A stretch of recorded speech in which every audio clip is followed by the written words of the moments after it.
Комрат касабасынын салык мерkezin başı Ирина Тодорова билдирди. Ани Devletin Sağlık Merkezi Министрлигинде махсус комиссия бар olan проблемы докторларын yetişmemizliğinde belli etti.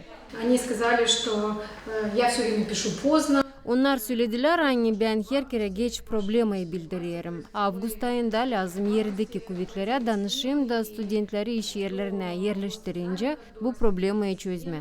Kumrad'ın sağlık merkezin başı vurguladı, hani doktorlar yetişmeyenler en pek yaz vakitinde açan dinlenmeye giderler.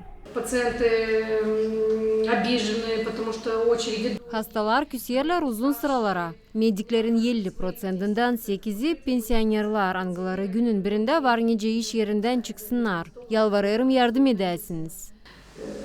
Я очень прошу, помогите, пожалуйста. Regionun kuvvetleri avtonomiyaya gelen uzmanları her kere tutturardı, hem yardımına da söyledi Başkan Irina Vlah. Кажется, это недостаточные меры. Да, мы с вами пошли уже и по пути того, что мы готовы платить контракты нашим ребятам, которые имеют желание, которых Çıkır, hani bu az bir şey yapılır. Biz hazırız uşakların kontraktlarını ödemek, Minister Medicina İnstitutuna girmeye. И найти, мы определили с вами квоту молодых людей, которых мы можем профинансировать, то есть найти этих молодых людей, дать возможность использовать эту квоту, поступить ребятам, мы будем финансировать обучение этих ребят. Gagauzia'nın başkanı inandırdı, hani yarına buluşacak Medinstitut'un rektörünün ki konuşma lisey başaranlarından da inandırma, hani öğrenmekten sonra avtonomiyada iş onlara verilecek.